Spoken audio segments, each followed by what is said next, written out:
I was born in El Paso, Texas. My family is from Juarez, Mexico, it's right there on the border. And we came here when I was about 8 or 9 years old. At the time, it was just me, my parents, and my older sister. I went through the North Kansas City School District.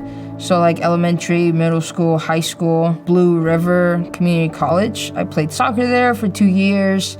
And then I transferred to Park University. And I continued playing soccer there, and then that's where I graduated from. I knew I wanted to do something where I was like a voice for the community. I knew I wanted to advocate, I guess, underserved communities. Yeah, so I mean, there's a lot of fear, I think, in our community, just because if you're here undocumented, then that idea of like being deported is always in the back of your mind. You know, I had friends that like last summer, they didn't want to go to like the Black Lives Matter protest, not because they didn't support it, but because they were scared, because they don't have a legal status.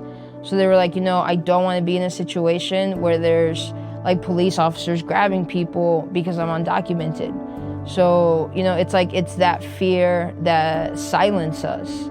I think a lot about, there's this, probably one of the most traumatic things that's ever happened to me.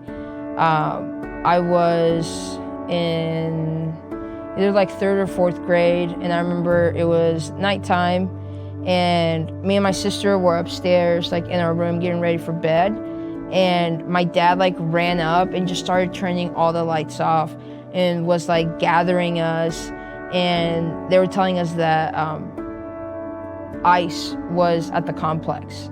And they were going into like the apartment buildings and knocking on doors and like grabbing people.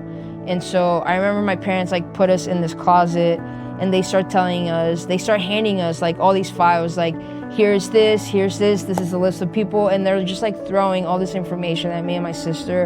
And we're like in this closet panicking. We don't know what's going on. My mom is like freaking out. She's on the phone. My dad is throwing all these like, I don't know, social security cards at us, telling us like, hey, this is hidden here, if there's this amount of cash here, like, and I think like they were, in that moment, they were really prepping us for them to be deported. It's just like groups for people to start having these conversations, which, I mean, that's almost like step one, is just creating a place where people feel comfortable talking about mental health and trauma and anxiety, depression, because like I said, it doesn't exist in many places for our community and our culture. So I think that's one big thing that we can do, is just provide a place and a space for that. So when I think of policies that could really, I guess, shape our community, you know, safe and welcoming is a huge policy because of that fear that we were talking about, you know, that fear and that identity crisis. And I think if an undocumented person was to receive an ID from the county that they live in, where, hey, like this ID, you can take it to the courts, you can take it to the police station, you can take it to the BPU, and it's going to be accepted, no one's going to question it. I think that would just kind of give them that sense of security, comfort, and knowing that their county did something to really make them feel at home, to really make them feel safe. So I think about that. I think about DACA, you know, all these students, these millions of essential workers, frontline workers, that their life is here. You know, they pay their taxes here, they got their education, and then they returned it to the community, but they have to ask for permission to continue their lives here, you know, and they also have to live, you know, those 4 years under the Trump administration.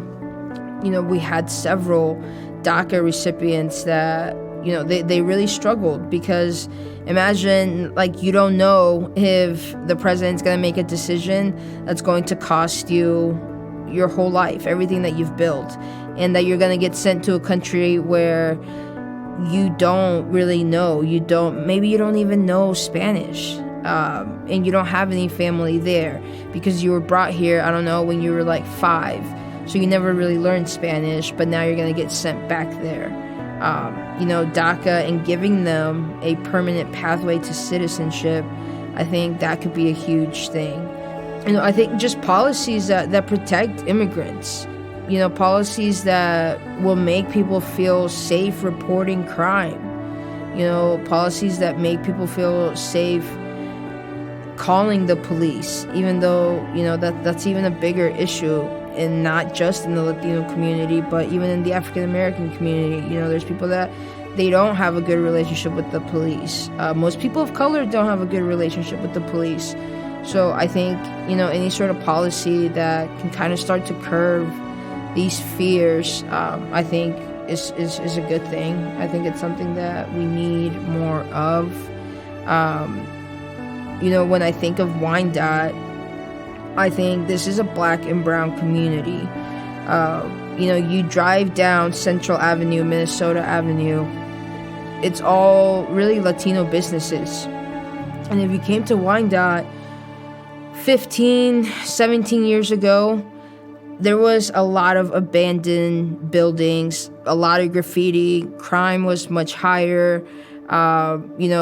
On this street, I know late at night, there was a lot of fights, a lot of violence, a lot of prostitution. The Latino community really came into Wyandotte, started buying all these abandoned buildings, started all of these little mom and pop shops that you see, all these Latino-owned businesses. And the Latino community really, I think, amplified this local economy.